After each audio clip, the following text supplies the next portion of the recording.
Hey everyone, my name is Spencer, and I'm here with my good friend and classmate Radeesha to give a presentation on advising first gen and low income students in applying to selective colleges. Kind of the order of the presentation is going to be us introducing ourselves and giving some more context about why we're doing this project and kind of what drives us in educational equity, and then going through and discussing the current statistics and the reality of first gen students applying to selective colleges at present, and then going into some advice into how to help first gen students build out a strong application to selective colleges, and specifically emphasizing areas of the application that are relevant to first gen low income students. So let me go ahead and kick it off to Radeesha. Thanks, Spencer. So, hi everyone. I'm Radeesha. I'm Sri Lankan American. I'm from Naperville, Illinois, which is near Chicago. And right now I'm a rising senior at Yale. I went to the Illinois Mathematics and Science Academy after going to like regular public school before then. And my parents and brothers immigrated to the United States from Sri Lanka a year before I was born. My parents came here with no college degrees, and I'm a first generation student. My older brothers went to college, and they were really influential in helping me navigate my journey. So I think part of my motivation is helping other students navigate theirs in the same way who might not have the similar resources. So at Yale, I'm involved with mental health, immunology research, and the Yale Undergraduate Consulting Group. And I'm really interested in one day sort of bridging together biotech and business. And we both wanted to kind of come up with some statements that explain our motivation behind this work specifically. And so mine would be that I'm passionate about giving all students the unbounded ability to learn, dream, and grow. I think this past year we've seen the pandemic lead to a lot of students not having as much educational equity and sort of seeing how much access to different resources influences your ability to succeed. And so that's why I'm really passionate about this project and sort of starting off with college and just helping students sort of realize that some of these things exist for you. Awesome, thank you. So again, my name is Spencer. I am also a first gen student, and I went to school in DuPont Manual in Louisville, Kentucky. Um, and my parents immigrated from the Ukraine in the early 90s, and they did not go to college. My dad ended up taking over Andy's TV, and so he's an electronic repairman. My mom's a preschool teacher, rising senior at Yale. And at Yale, I'm a history major that I'm also really interested in computer science and kind of the intersection of the humanities and technology. At Yale, I'm really involved in Matriculate, which is a nonprofit where college students will advise high achieving, low income high school students through the college application process. So that's kind of what helped give us the idea of giving this presentation is what if we directly went to the counselors who have more access to these students and who could potentially have more infrastructure behind them to really make change. And what I came up with for the reason that I'm interested in this type of work is that I'm passionate about making the American dream a reality by building more opportunities for people like me. I kind of saw firsthand what the American dream could really be in the sense of my parents immigrating here, coming from virtually nothing and then building out a life for us and our family, and so that we could live comfortably and that for future generations can do the same. But I definitely have seen firsthand as well and understand that the American dream is not necessarily a reality for a lot of Americans. And I think that education and having a really solid and long education is a great way to help make that dream a reality. And specifically with selective colleges, both Radeesha and I have experienced like things that we never thought we could experience with our educations, and it's honestly been surreal. And we really think that this avenue is something that people, first gen low income students, don't take enough, not to no fault of their own. Just that the whole system is super nebulous and hard to follow, and honestly just behind closed doors. And we think that it's really important for us to open the doors a little bit wider for the next group of people to come in. So that's kind of our motivation behind this project. So, along the lines of motivation, what we want to start out with is setting up the purpose behind this presentation. And we're going to start by going over the current state of college admissions for first gen and low income students using some statistics we found and also articles. So to start out, we found that low-income students attend top colleges at a much lower rate than their high-income counterparts. So this graph is pulled from the New York Times, and essentially what you can see here is that within the top 1% of income in the United States of family income, you can see that there are a wide variety of private nonprofit schools that the children of these families attend, along with a wide variety of public schools, a very small portion of for-profit schools, and then a very small portion of those students not attending colleges. But then if you look at the bottom 20% of income for families in the United States, vast majority are either not attending college or attending various public schools. And there are also a lot more for-profit colleges that students from the bottom 20% of income attend. And one of the smaller portions, if not the smallest portion, of all of the colleges that these students attend are private schools.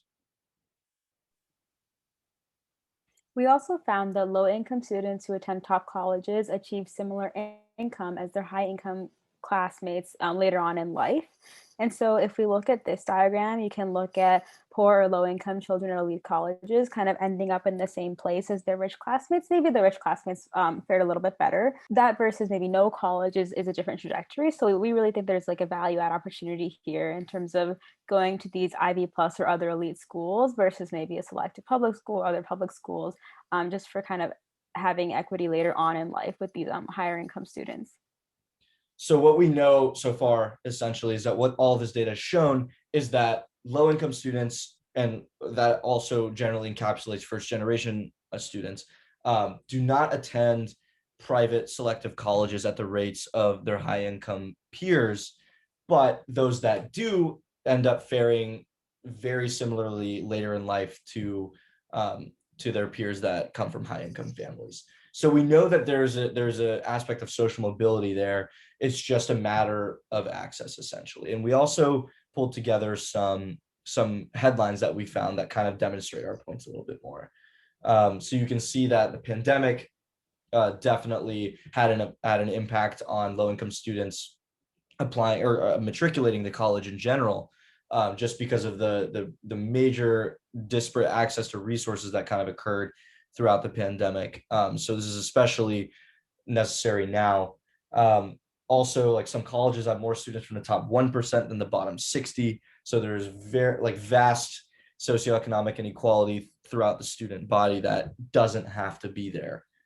Also, low income first gen students have established a beachhead at Ivy League schools. So you can also kind of see some hope throughout these headlines of there are increasingly low income first gen students applying to these attending selective institutions, but there's still a lot more work to go. And that really demonstrates a need too, from the college's perspective, to have these low income first generation students come to the schools because they are trying to create more of a cohort. So that's why, like in our presentation, we want to ensure that students at least have the backing, the informational backing, or start applying because these schools really do want them. Exactly. Another headline is more low income students are attending college, but they're still playing catch up on their wealthier peers. So again, kind of emphasizing that there's still so much work to do. And there's also a lot more work to do for these selective colleges as well once students get there. But kind of the most telling piece of information that we found is from the Brookings Institution.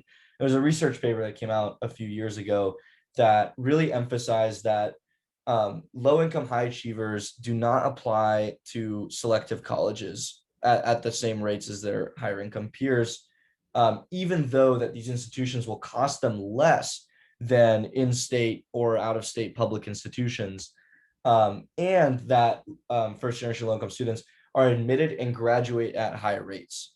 So essentially what this research paper kind of showed us was that one of the main barriers for students for first generation low income, which we might abbreviate with FIGLY throughout this presentation, one of the main barriers for FIGLY students in going to selective schools is just the matter of applying.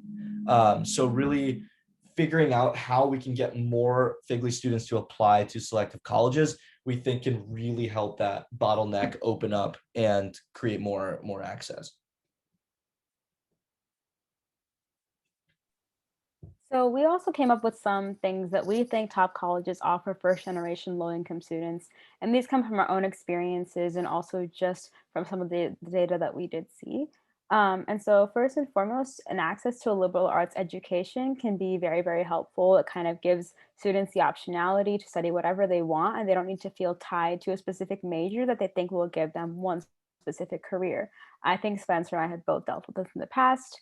My parents definitely pushed me to study like just biology or just something technical, and I'm able to do more than that due to attending a top college.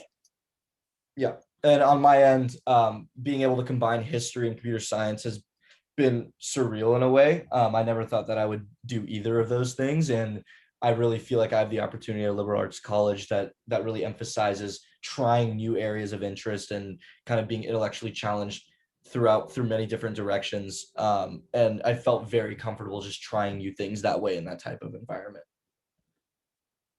We also see really strong mentorship from alumni and professors, and just having access to that network is super helpful. So at Yale, we have certain resources that make it easy to connect with them, but also you just take a class with, or you can do research with almost anyone. And that's super helpful just to be able to kind of see what your career could look like, or also just get exposure to all these really, really cool people who just have interesting lives, honestly, and like can teach you a lot.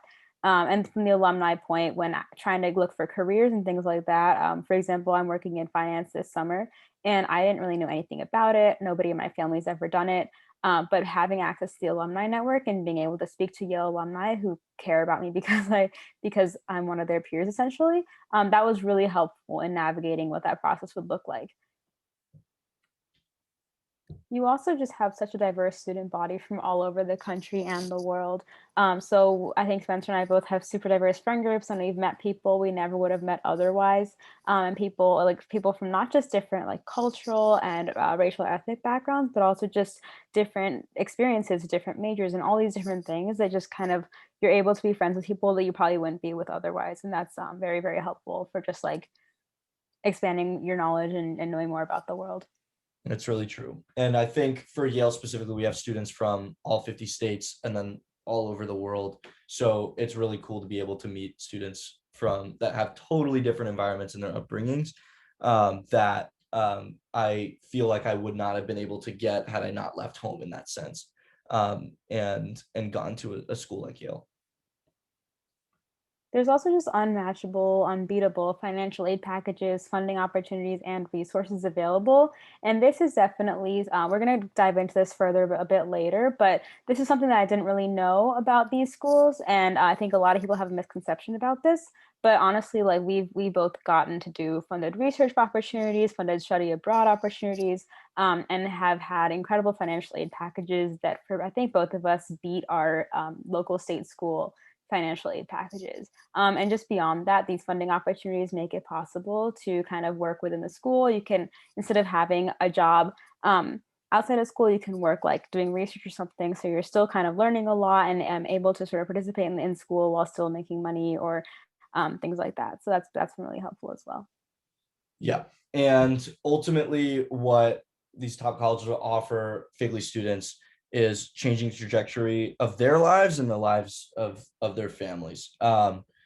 And that's kind of wrapping in everything that all of those bullet points above. We think that ultimately, like our experience at Yale has ultimately fully changed how we view the world and what we're going to do in the future. And it's honestly been a surreal experience, and I feel extremely grateful, that I had that opportunity, and I know Radeesha does as well.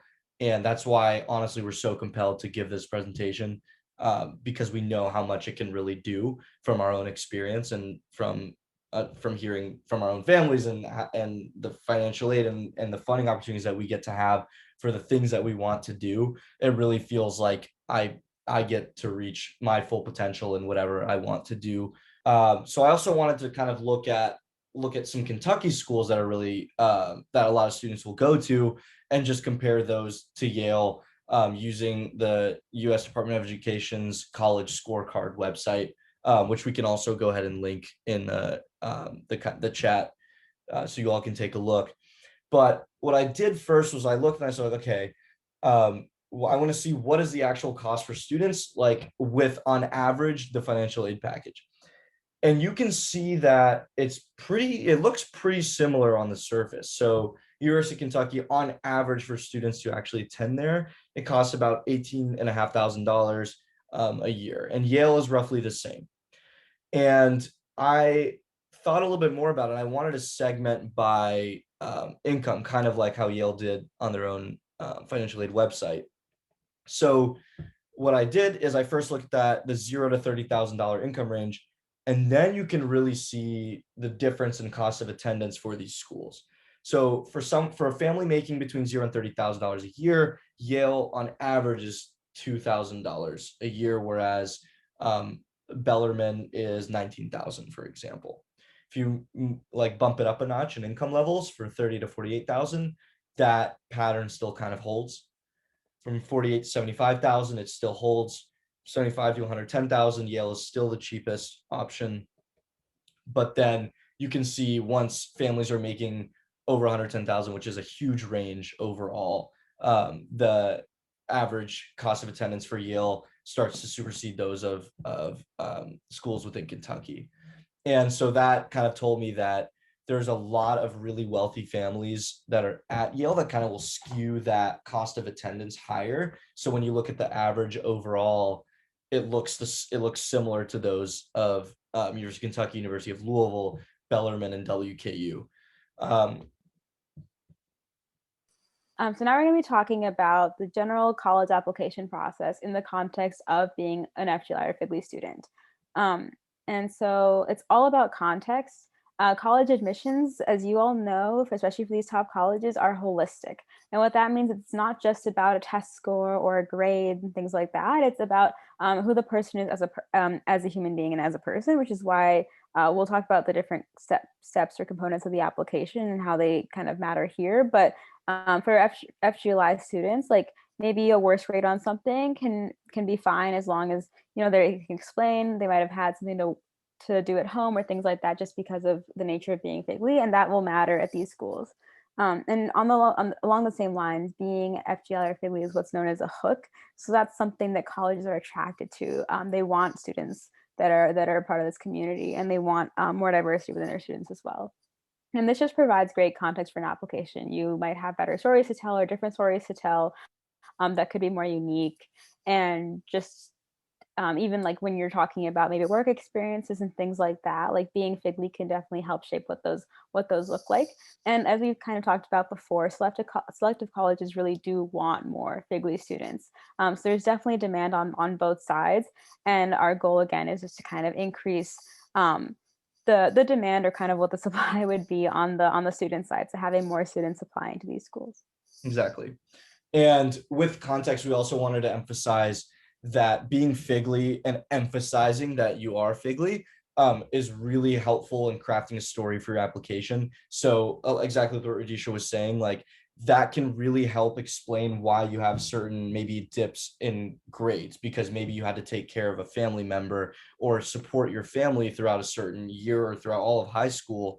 And how could you possibly be studying while you have all these really important things that you have to do on the side that maybe other students don't have to do? So if you really put yourself out there, if students really put themselves out there and really explain these circumstances and kind of tell stories about being FIGLY, it really helps craft their application as a whole and really develop that hook that really shows that a college is accepting, or a college is looking at a FIGLY student and can really understand what their experience was and how much they achieved despite the environment that they had and the resources that they had.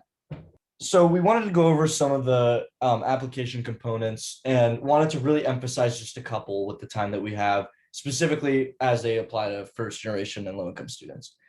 I think that the best piece of advice Radeesha and I can give from our perspective, and also from talking with our own counselors, is really being as genuine as possible throughout your application, really emphasizing what your interests really are, doing extracurriculars and that you really want to do, because colleges can see right through somebody doing something just because they think they should be doing it, or because everyone else is doing it, for example. So that's one thing. And the other thing is really trying to craft a story with your whole application. So when you're thinking about writing your essays, what in your essay are you capturing that you might not be able to capture in your resume?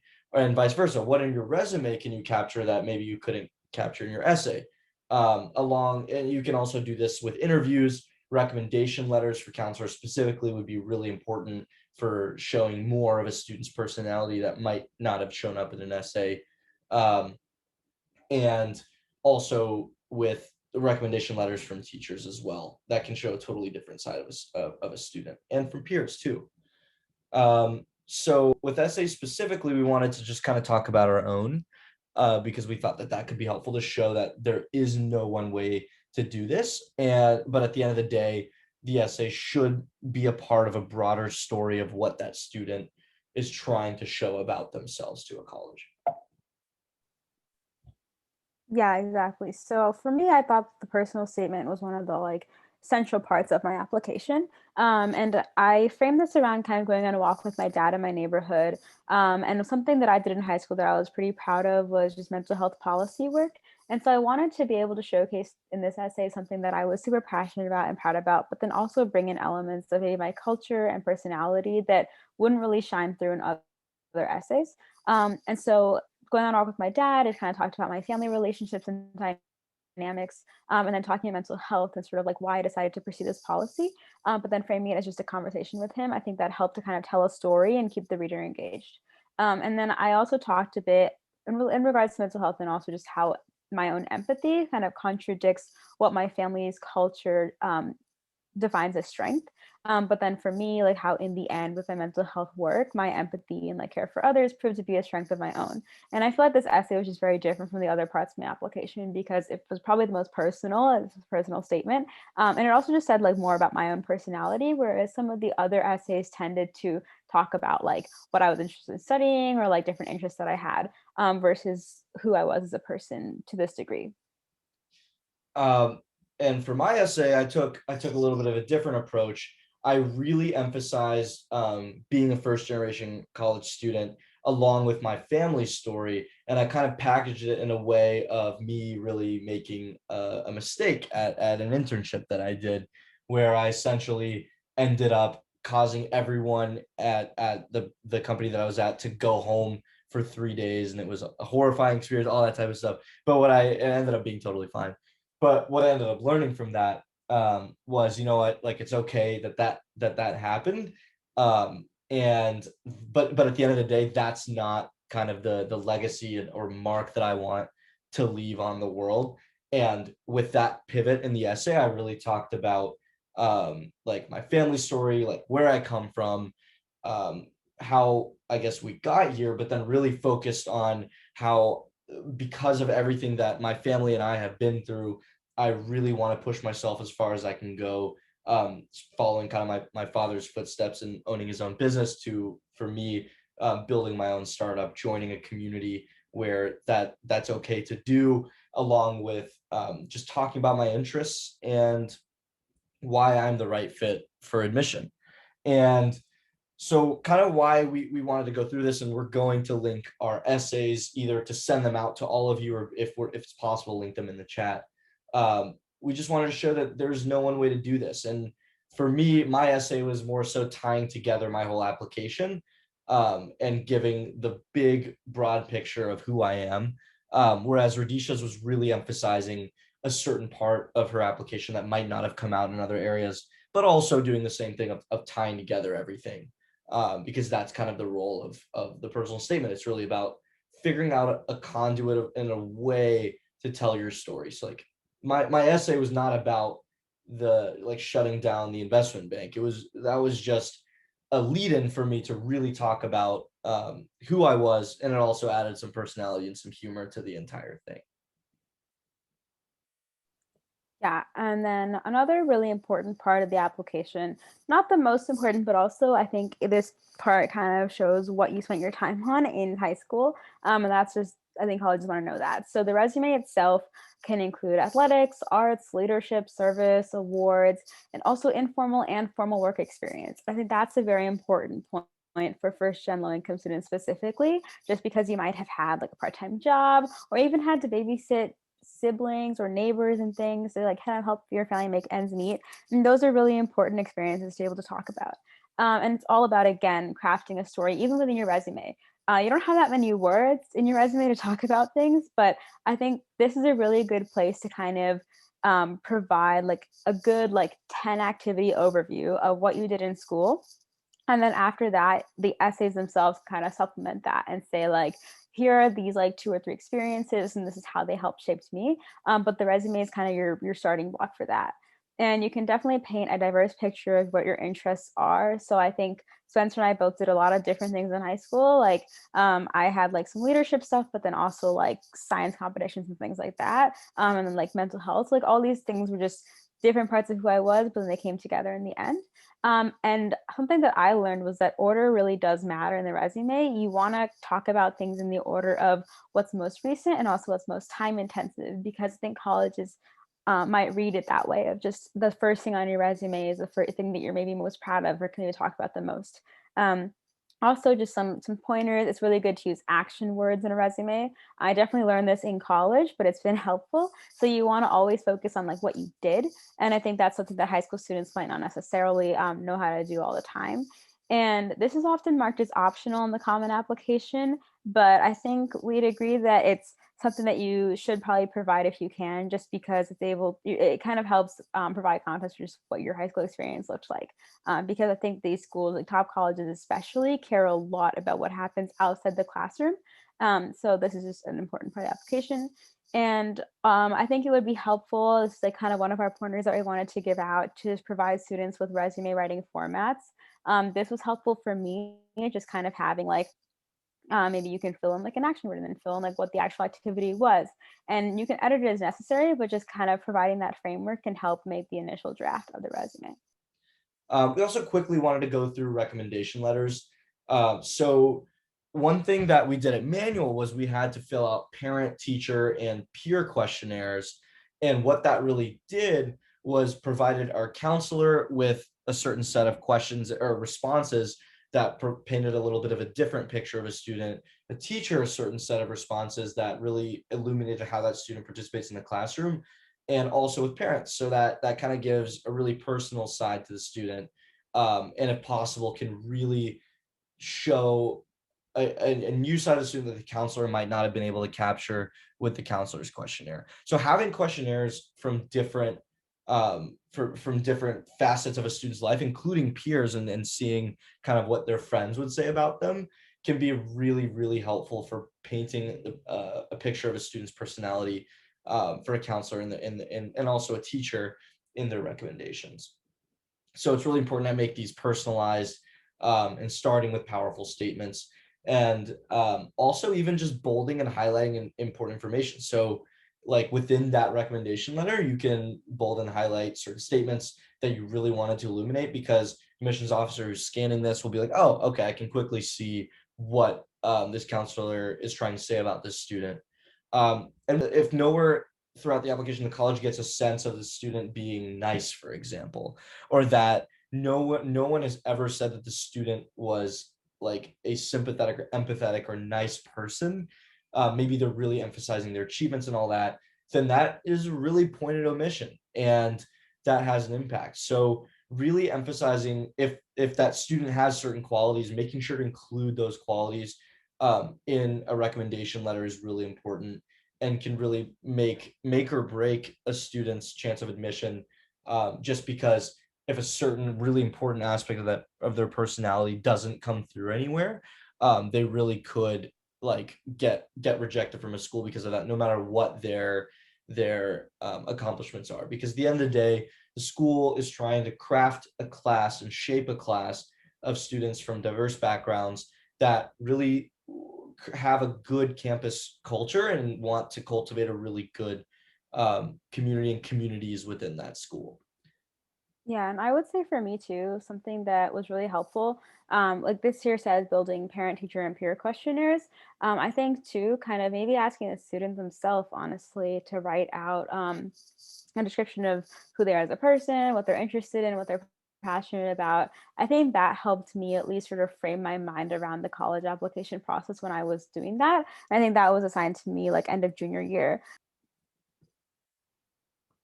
And finally, with transcripts, we just wanted to talk about how it's really important to take challenging courses or offer challenging courses at a school, because it's really easy for colleges to identify like the different types of like titles within a course as challenging. So if you have honors, advanced, IB, or AP, that really shows that student is taking the most advantage of what's offered at their school. But giving students the opportunity to even take these courses is just super important, because A, it really helps them prepare for a rigorous course load in college, and B, lets them stretch themselves and gives them the opportunity to stand out from other students.